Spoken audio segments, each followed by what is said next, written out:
So much to talk about here, so let's get into it. You're watching the 49ers Report. My name is Chase Sr. As always, thank you so much for making today's show a part of your day and supporting the channel. Some breaking news here on the first day of Niners training camp as the 49ers have signed a wide receiver after working out several players at that position on Monday. More on that coming up here in a moment because his last name going to be very familiar.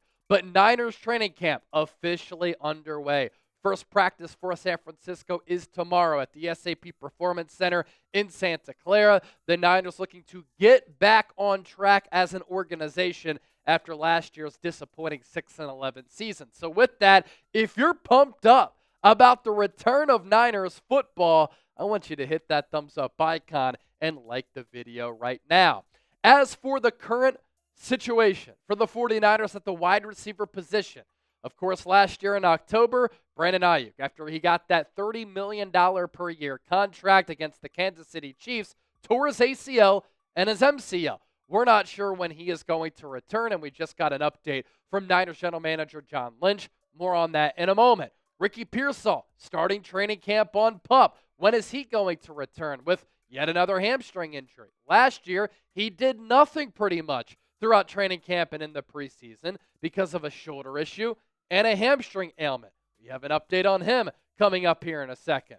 Kyle Shanahan said today, just moments ago, that Jauan Jennings has not requested a trade. But according to Adam Schefter last week, Jauan Jennings either wants the Niners to pay him a new deal or to trade him. It's the Niners' expectation right now that Jennings is going to be on the field when the Niners do start to practice. And the Niners don't know what's going to happen with Demarcus Robinson. He had a DUI arrest last November after a Sunday Night Football game against the Philadelphia Eagles. He was going over 100 miles per hour. He got pulled over, and he was under the influence of alcohol.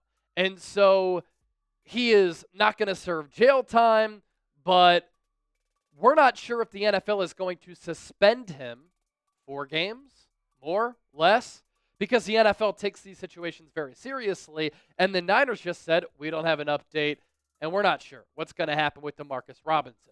Point here is that there are a ton of question marks and a lot going on at the wide receiver position for San Francisco. Adam Schefter, with this tweet, San Francisco general manager John Lynch told reporters that Brandon Aiyuk currently is, quote, not anywhere close to having a concrete timeline to return from the knee injury that he suffered last year.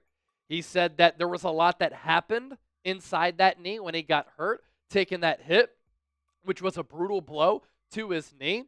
But there was that report from Matt Mayoko a couple of weeks ago that Aiyuk was ahead of schedule, that he was probably going to start the year on PUP, but he was trending in a direction where maybe he could be ready for week 1. I think we can officially rule that out. Brandon Aiyuk will not be ready for the start of the year for San Francisco. And when you factor in when he got hurt in October, I think he returns to the Niners and officially gets in uniform about at the midway point of the 2025 season. So the Niners going to have to keep their heads above water at wide receiver without their wide receiver 1. Kyle Shanahan saying that Jauan Jennings has not requested a trade. That's that update that I alluded to just a little while ago.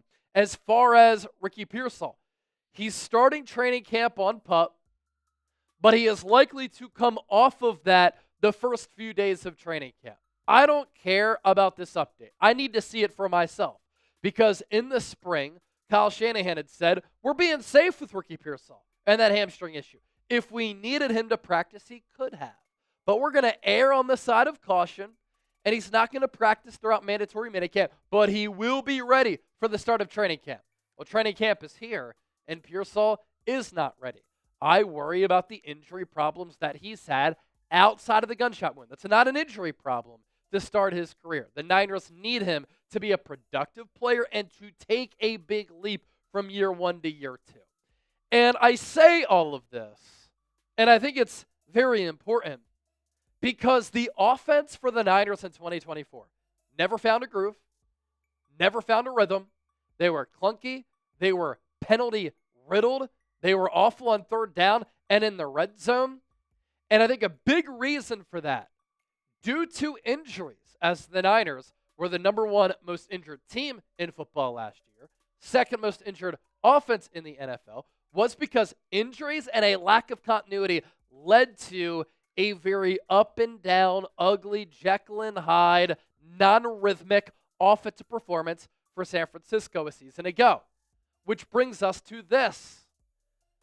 Due to all the uncertainty at wide receiver, and I think that training camp is a great time to work on that, so that's a little bit of a concern for me. The Niners clearly know they have needs at the wide receiver position. Because on Monday, according to the NFL Transaction Wire, they worked out a handful of wideouts. Quintez Cephus, wide receiver who played at Wisconsin. Grant DuBose, wide receiver who played at North Carolina Charlotte. Ramel Keyton, wide receiver out of Tennessee. Stanley Morgan, wide receiver who played at Nebraska. The quarterback throwing to them was Spencer Petras, who has some NorCal ties, quarterback out of Utah State. Brandon Powell, a speedster out of Florida. And Equanimeous St. Brown, wide receiver out of Notre Dame. More on that coming up here in a second. What do you notice about that? The Niners worked out 6 wide receivers going into training camp. And with the start of training camp officially underway, the Niners have signed one. But I always say this, a team's actions and a person's actions speak very loudly, right? When the Niners worked out Damon Arnett back a few weeks ago, they clearly thought, okay, we could use another body at cornerback. Here at wide receiver, with the situation being murky, the Niners clearly thought, okay, we need to address the wide receiver position. And the Niners have done that because John Lynch said today that San Francisco will sign wide receiver Equanimeous St. Brown, the brother of Amon-Ra St. Brown of the Detroit Lions. We're going to get into further detail about Equanimeous and what he could bring to San Francisco here in just a moment. But this Niners wide receiver depth chart right now. Aiyuk, not going to be ready. Ricky Pearsall on PUP. Jauan Jennings wants a new deal. Demarcus Robinson might get suspended. Jordan Watkins, a rookie. Jacob Cowing did nothing last year during his rookie year. You have veterans like Russell Gage, Isaiah Hodgins, but they are who they are, right? Tariq Owens, I'm not sure he's an NFL player. Isaiah Nair, 6'4", 220, but why didn't he produce being a freak athlete who at 220 can run a 4.4 at all in college? He had one good year at Wyoming. Other than that, he was at Wyoming, Texas, Nebraska, and never really lived up to the hype.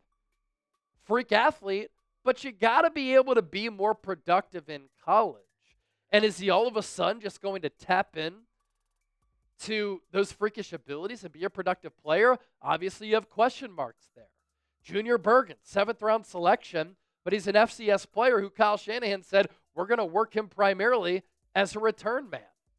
So Brock Purdy gets that bag. You signed George Kittle. That's great. Christian McCaffrey is back healthy. That's awesome.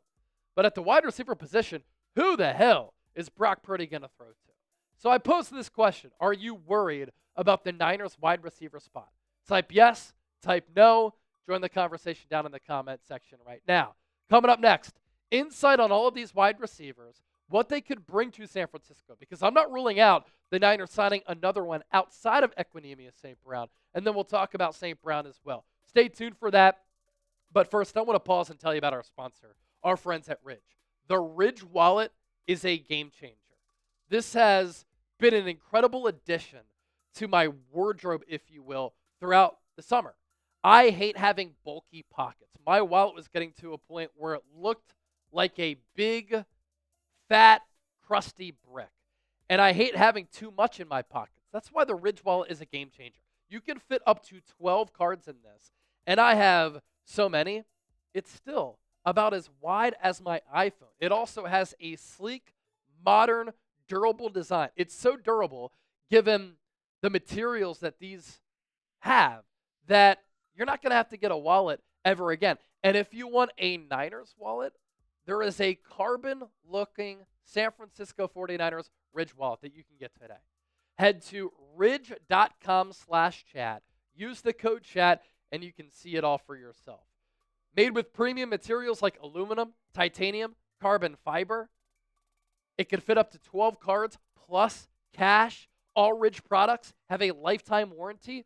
This is the last wallet you're going to have to purchase. Over 100,000 five-star reviews. Also, losing your wallet sucks, but with the Ridge AirTag attachment, you'll always know exactly where it is before panic mode kicks in. So for a limited time, our listeners get 10% off at Ridge by using the code CHAT at checkout. Just head to ridge.com/chat, use that code CHAT, and you're all set. After you make your purchase, they will ask you where you heard about them. Do us a favor. Please support our show and tell them that Chase Sr., the 49ers Report, and Chat Sports sent you. No matter what you pick, Ridge has free shipping, a 99-day risk-free trial, and a lifetime warranty on all of their products. I am going to put this link so that you can use it to your advantage in the show notes and attached to the pinned comment of today's 49ers Report. So let's take a look at all these players who worked out for San Francisco at the wide receiver position on Monday. As for Cephus, 5th-round pick out of Wisconsin in 2020 by the Lions, 6'1", 210, so a bulky frame with a little bit of height there. He had 20 catches as a rookie, 15 in 2021, has really struggled to find his footing since then.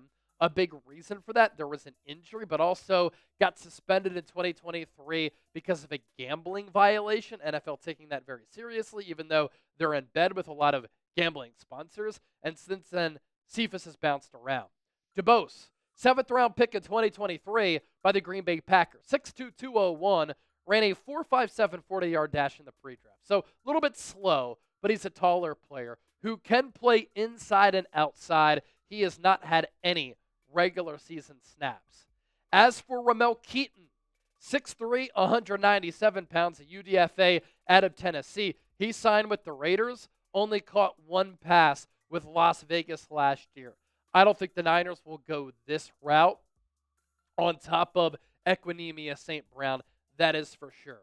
As for Stanley Morgan Jr., UDFA out of Nebraska in 2019, spent some time with the Cincinnati Bengals. Good for him. He really cut his teeth with the Bengals from 2019 through 2023. He did a lot to stay on that roster. That didn't equate to a lot of production, 5 catches for 29 yards, but after being a UDFA, good job being with the Bengals for 4 years. Brandon Powell is an interesting player. He has played under Sean McVay and Kevin O'Connell. Obviously, some Kyle Shanahan ties there offensively. 24 catches for $156 with the Rams in 2022. And then he spent the last 2 years with the Vikings. 29 catches for $324 and a touchdown in 2023 under Kevin O'Connell. That was when Kirk Cousins was playing awesome before that torn Achilles. And then only 7 catches for 71 yards last year in 2024. He's more of that vertical player who has speed and can take the top off of the defense. And then there's Equanimeous St. Brown, who John Lynch said the Niners are going to sign. 6th-round pick by the Packers out of Notre Dame in 2018. As I noted, the older brother of Amon-Ra St. Brown, who has solidified himself as one of the top wide receivers in the game. The genetic gene pool here, very interesting. Amon-Ra St. Brown, a shorter, shiftier wide receiver, operating out of the slot. He's been one of the most productive players in football at wide receiver the last few years. He's the top 10 highest paid wide receiver in the game. Equanimeous is taller, but not as good. 6'5". He did run well coming out of Notre Dame, a 4.48 in the pre-draft. Both Equanimeous and Amon-Ra do host a podcast that a lot of people find annoying. In 2018, Equanimeous, 12 games played, 7 starts, 36 targets, 21 catches for 328 yards, no touchdowns. Did not play in 2019. Comes back in 2020, 12 games, 1 start, only 7 catches for $117. In 2021, 17 targets, 9 catches, 98 yards, no touchdowns. His most productive season came when Justin Fields was throwing him the ball. 38 targets, 21 grabs, 323 yards, and a touchdown in 2022. But since then, has barely been productive, and last year only played in 2 games with the New Orleans Saints. He is a really good run blocker. He does give San Francisco some size, but I don't think that he is going to stand to make this 53-man roster for the Niners. Don't forget to hit that subscribe button anytime there's breaking news. I always have you covered here on the show. And as always, thank you so much for your support. We'll be back later today with another video.